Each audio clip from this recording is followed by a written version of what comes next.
Major news in the last 6 to 10 hours. Joe Biden has agreed to meet with Russian President Vladimir Putin in principle if Putin has not invaded Ukraine at the time that the meeting or summit would take place. And this is interesting because to some degree you could say, well, Russia has kind of already invaded Ukraine. And that has different meanings depending on what you're referring to, whether it's Crimea or whether it's these individual explosions that are being misattributed. Okay, we can define that a few different ways. But the point is, if Putin does not invade Ukraine, however it is that we are defining that, Joe Biden has agreed in principle to meet with Vladimir Putin. Now, Joe Biden is kind of mediocre in many areas. In this particular area, he's particularly well suited. And in fact, if you said, in what scenario should we be the most happy that it's Joe Biden and not Donald Trump?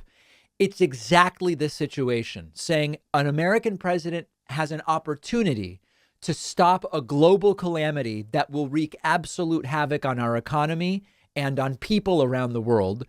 This is the scenario. This is the scenario. Let's see what happens. And although on the one hand, Biden agrees in principle to meet with Putin, and there have been reports that such a summit is going forward, the Kremlin denies that there are any concrete plans for a Putin-Biden summit at this time. And so we are going to have to wait and see what happens there. Russian President Putin's spokesman said just hours ago, there were no plans yet for a new summit with Joe Biden, contradicting claims from the White House, which said the leaders agreed in principle. So that's why the headline on CNBC is Biden agrees, but so far Kremlin denies. And this is going to be I would argue this is a bigger geopolitical test and calamity really than anything that happened under Trump. I mean, Trump will say, well, no, I went and met with Kim Jong-un and then I got him to make these promises. But, these are the same promises that North Korean leaders have made to American presidents for a long time. And Trump was just so naive in that. And I think that this is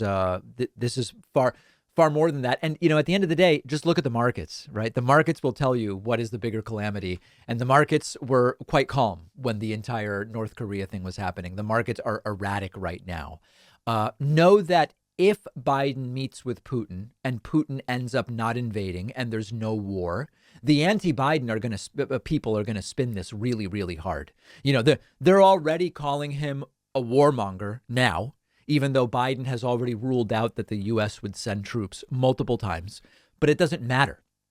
And if war is averted here and Joe Biden is involved, the anti-Biden people on the left and right will say Putin was never going to invade anyway. Those 190,000 troops on three sides of Ukraine, they were there on vacation or whatever. Biden was just hyping it. That's one thing that they will claim. There was never any risk of invasion anyway.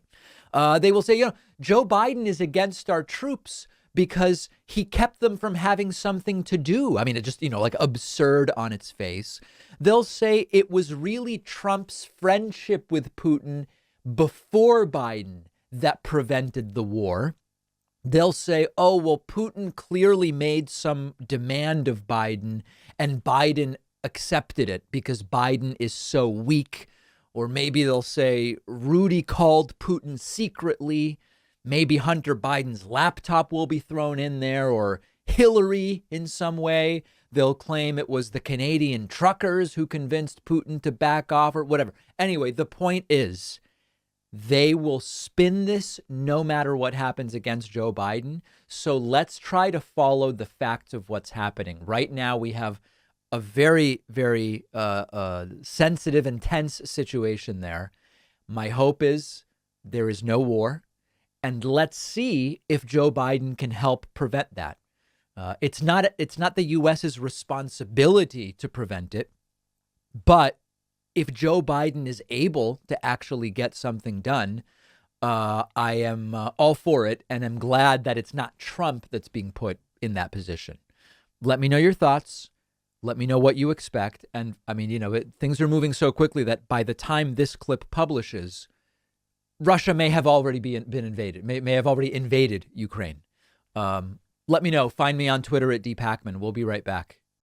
One of our sponsors today is Blue Chew, a unique online service delivering the same active ingredients as Viagra and Cialis in a chewable form and at a fraction of the cost.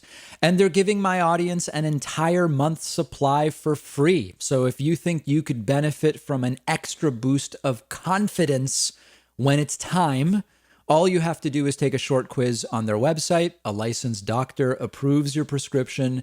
The medication comes straight to your home within days in a discreet package. No driving around to the doctor's office or the pharmacy. No waiting around. No awkward conversations with your doctor. All of Blue Chew's tablets are made in the USA. The entire process is just a few clicks. Go to bluechew.com. The link is underneath this video. They'll give you an entire month's supply for free when you use the promo code PACMAN. All you have to do is pay $5 shipping.